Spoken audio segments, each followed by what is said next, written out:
Quase 100 soldados americanos ficaram feridos, aviões, sistemas de radar e bases militares foram atingidos pelo Irã. Mas por que parece que as defesas dos Estados Unidos, que antes eram apontadas por eles como quase impossíveis de penetrar por mísseis e drones do Irã, agora estão falhando? Será que as armas do Irã estão ficando mais poderosas e suas táticas também estão melhorando?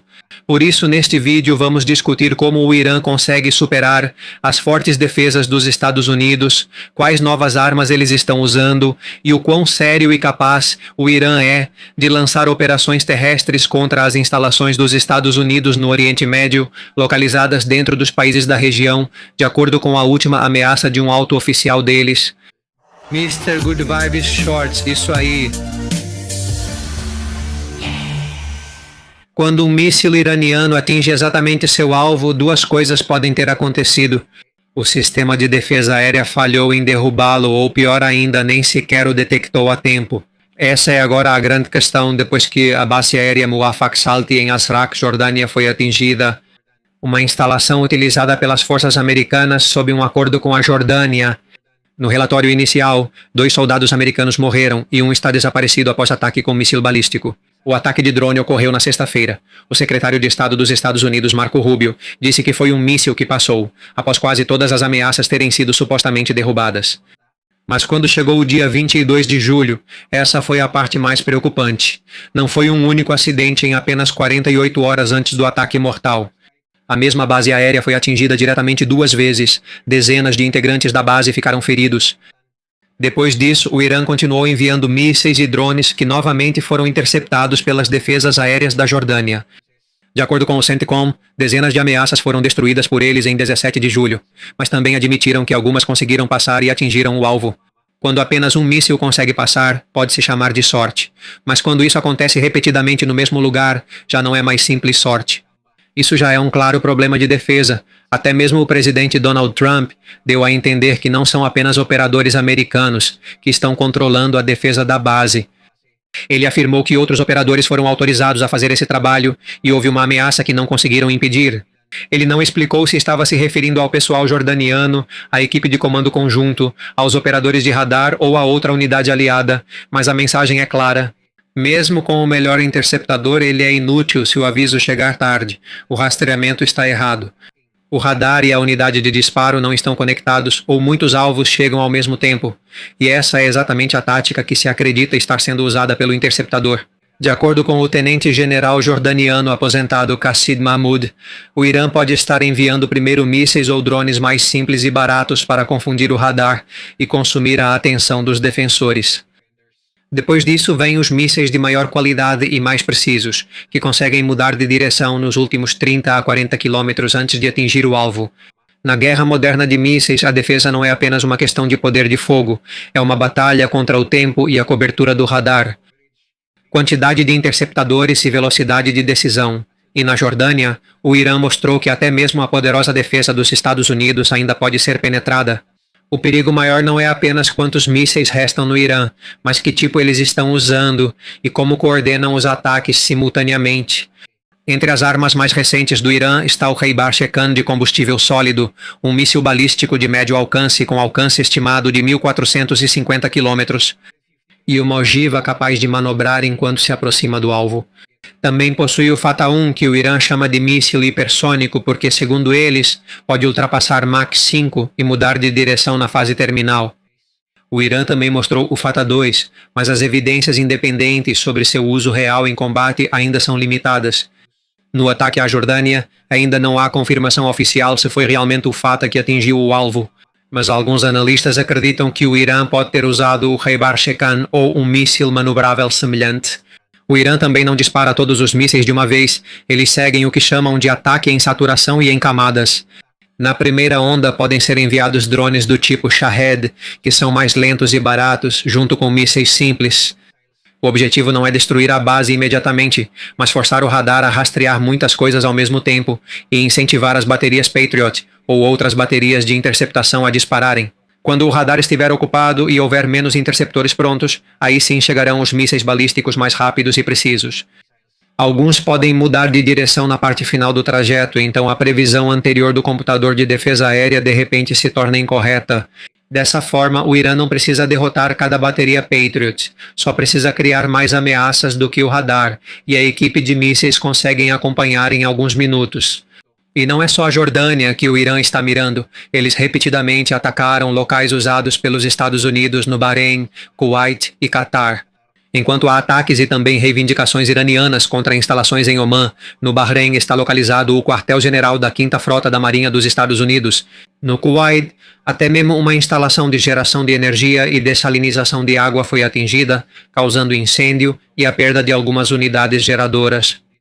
Isso mostra que não apenas bases militares podem ser afetadas, mas também eletricidade, água e civis que moram perto dos alvos.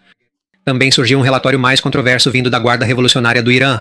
Segundo o Irã, eles atingiram abrigos de aeronaves e rampas de estacionamento na base aérea Muwafaq Salti e alegam ter destruído pelo menos 2 caças americanos e mais 3 aeronaves. Em outra declaração, o Irã disse que atingiu os hangares dos F-15, F-16 e F-35, além dos drones MQ-9. Mas é importante deixar claro que essa é uma alegação do Irã e ainda não foi confirmada de forma independente, e o Pentágono ainda não divulgou a avaliação completa dos danos de batalha.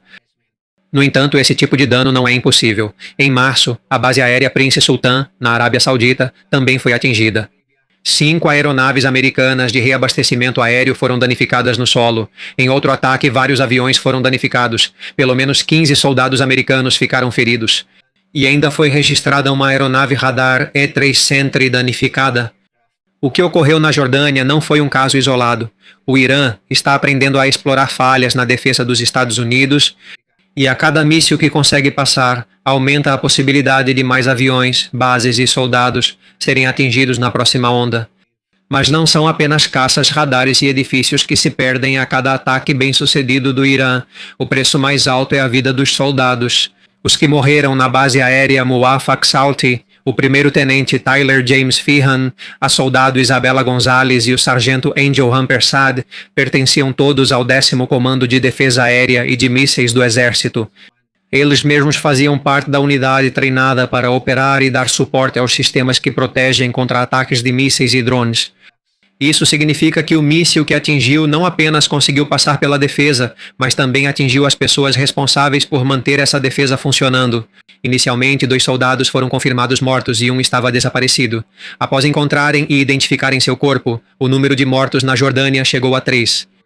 Ao mesmo tempo, dezenas foram tratadas por concussão, ferimentos por explosão e outras lesões causadas pelas explosões sucessivas.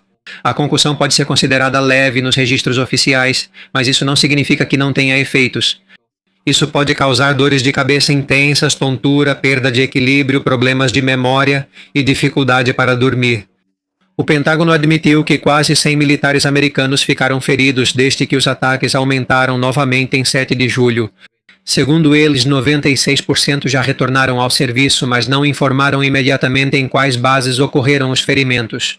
Quantos ataques iranianos realmente atingiram? Quão grande foi o dano aos equipamentos? Foi aqui que começou uma nova batalha, não mais no ar, mas na informação. O New York Times acusou o Pentágono de não divulgar imediatamente ataques iranianos e suas baixas. O Pentágono negou e chamou a acusação de falsa e difamatória. O jornal insistiu que seu relatório foi baseado em vários oficiais que tinham conhecimento direto das operações militares. Mas independentemente de qual lado você apoie, uma coisa é clara: os danos são maiores do que o público vê inicialmente. Desde o início da guerra, em 28 de fevereiro, já morreram 18 militares americanos e mais de 500 ficaram feridos. Houve mortos em um ataque de drone iraniano no Kuwait, em um ataque na Arábia Saudita, na queda de um avião-tanque KC-135 no Iraque, em um acidente de helicóptero no Mar da Arábia, na explosão de um drone iraniano enquanto era inspecionado no Iraque e agora em um ataque direto na Jordânia. Assim, não se pode mais afirmar que soldados americanos estão seguros apenas por não enfrentarem tropas iranianas em solo, já que essa guerra é travada a centenas de quilômetros de distância. A distância com mísseis, drones e radar, com o aumento dos caixões voltando para os Estados Unidos, diminui o espaço para o presidente Trump recuar sem retaliação. A pergunta agora é: até onde os Estados Unidos vão levar a retaliação e qual alvo no Irã será o próximo a ser destruído? Na noite de terça-feira, 21 de julho, os Estados Unidos lançaram a 11ª noite consecutiva de ataques aéreos contra o Irã. Novamente, explosões ecoaram em Teherã, enquanto também foi relatada a ativação da defesa aérea em Tabriz. Explosões também foram ouvidas nas cidades portuárias de Chabahar e Konarak, assim como em Bushehr, o local onde está a única usina nuclear operacional do Irã. Segundo o CENTCOM, além dos lançadores de mísseis, também foram bombardeados centros de operações militares, hangares, depósitos de drones, armamentos navais, locais de comunicação e infraestrutura logística. O motivo oficial de Washington é enfraquecer a capacidade do Irã de atacar navios comerciais no Estreito de Hormuz. Mais de 30 navios teriam sido atacados ou assediados pelo Irã em apenas 3 meses, mas esses alvos podem ser apenas uma preparação para um ataque maior. O presidente dos Estados Unidos, Donald Trump, declarou abertamente que o próximo alvo pode ser a chamada Pickaxe Mountain ou Kuwei Kolang Gazla, um complexo subterrâneo muito profundo perto da danificada instalação nuclear de Natanz. Suspeita-se que possa conter novas centrífugas e instalações para o enriquecimento de urânio que ainda não foram totalmente inspecionadas pela Agência Internacional de Energia Atômica. Este não é um bunker comum. Estima-se que algumas partes dele estejam de 80 a 100 metros ou mais de profundidade sob a montanha, mas é mais profundo do que muitas instalações feitas para resistir a bombas anti-bunker. É possível que os Estados Unidos usem a enorme GBU-57 Massive Ordnance Penetrator, que é transportada pelo bombardeiro B-2, mas mesmo essa bomba pode não ser suficiente para destruir completamente todas as salas sob a montanha. Pode ser necessário atingir repetidamente o mesmo ponto ou destruir os túneis de entrada, o sistema de ventilação, eletricidade e comunicação para isolar e paralisar toda a instalação. Trump disse que eles vão atacar o local o mais rápido possível e que será um ataque muito pesado. Ele ainda admitiu que normalmente não anuncia o alvo, mas disse que o Irã não pode fazer nada para impedir isso. Imediatamente, o comando militar Qatam al-Anbiya do Irã emitiu um alerta. Eles consideram o ataque a Pickaxe Mountain como uma expansão da guerra para toda a região. Se isso ocorrer, o Irã deve mirar todos os interesses dos Estados Unidos, inclusive países aliados que apoiam e cedem bases às forças americanas. Ao mesmo tempo, os Houthis no Iêmen também agiram. Eles ameaçaram bloquear os navios que se dirigem aos portos da Arábia Saudita através do Estreito de Bab al-Mandab, a entrada sul do Mar Vermelho. 2 petroleiros carregados com petróleo bruto saudita para a China e a Índia foram forçados a voltar e procurar outra rota devido a essa ameaça. Isso mostra que não só o Estreito de Hormuz está em risco. Se o Estreito de Hormuz e o Bab al-Mandab forem perturbados juntos, 2 dos principais corredores de petróleo e comércio do mundo podem ser bloqueados. E nesse ponto, a guerra não será mais apenas entre os Estados Unidos e o Irã, mas o mundo inteiro começará a pagar o preço. Mas se os Estados Unidos continuarem bombardeando as instalações nucleares e centros de comando do Irã, será que o Irã realmente conseguirá responder com um ataque terrestre ou naval direto contra as instalações americanas na região, conforme sua ameaça mais recente? O Irã pode lançar ataques limitados, mas é difícil realizar uma invasão terrestre grande e prolongada. O Irã não tem fronteira terrestre direta com Bahrein, Catar, Jordânia e Arábia Saudita. Para que o exército regular iraniano chegue à maioria das bases dos Estados Unidos, ele precisa atravessar o mar ou passar por outros países. Grandes comboios de tanques e soldados seriam facilmente detectados por satélites americanos, aeronaves de vigilância e drones. Quando eles saíssem para estradas abertas, poderiam ser bombardeados antes mesmo de chegar ao alvo. Mas é possível que métodos mais silenciosos e perigosos sejam usados, operativos da Força Quds, forças especiais e milícias aliadas. No Iraque e na Síria, existem grupos armados treinados e apoiados pelo Irã que podem atacar pequenos postos avançados, comboios, depósitos de suprimentos e posições de defesa aérea usando foguetes, drones, bombas de beira de estrada ou ataques rápidos. Também pode haver sabotagem em depósitos de combustível, usinas elétricas, sistemas de comunicação e portos. Até a estratégia do Irã de usar milícias aliadas enfraqueceu, já que algumas milícias priorizam interesses próprios e evitam se envolver em guerras que possam provocar fortes ataques dos Estados Unidos. No mar, a capacidade do Irã é ainda mais séria. Ele não precisa derrotar toda a marinha dos Estados Unidos, só precisa tornar a passagem pelo Golfo Pérsico extremamente perigosa e cara. Ele possui barcos de ataque rápido, embarcações suicidas, mísseis costeiros antinavio, drones armados, torpedos, mini-submarinos e minas navais. Ele pode coordenar pequenos barcos, mísseis e drones ao mesmo tempo para forçar um navio de guerra americano a dividir sua atenção e munição. Também pode secretamente colocar minas nas rotas de navegação ou ao redor dos portos. Já há provas na história do Irã de que isso não é uma ameaça vazia. Em 1987, um míssil de cruzeiro iraniano atingiu o petroleiro Seal City. Em 1988, o USS Samuel B. Roberts quase afundou depois de atingir uma mina iraniana. Recentemente, o Irã também disparou mísseis e drones e enviou pequenos barcos contra os destroyers americanos que passavam pelo Estreito de Hormuz, embora nenhum novo navio americano tenha sido atingido. Também pode ser atacado pelo mar, as estações de radar, terminais de combustível, plataformas offshore e instalações costeiras menores. Mas invadir e ocupar uma grande base como o quartel-general da 5ª Frota no Bahrein é outra história.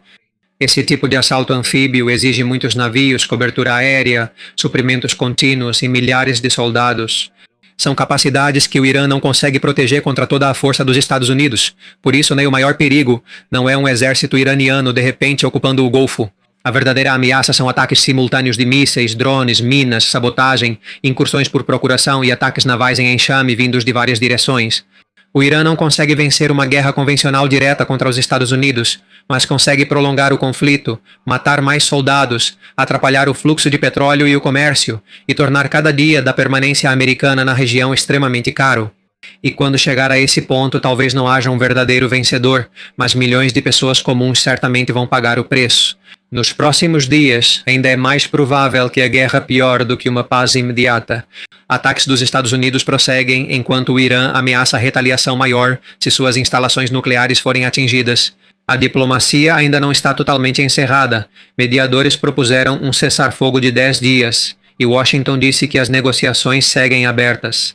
A chave será saber se ambos os lados conseguirão parar as retaliações sucessivas. Se uma grande base, navio ou instalação nuclear for atingida, a guerra regional pode explodir de vez na região, e a partir desse ponto não haverá mais volta. Se você gostou deste vídeo, compartilhe com outras pessoas e se inscreva no canal. Assista também aos vídeos à direita para gastar ainda mais do seu tempo.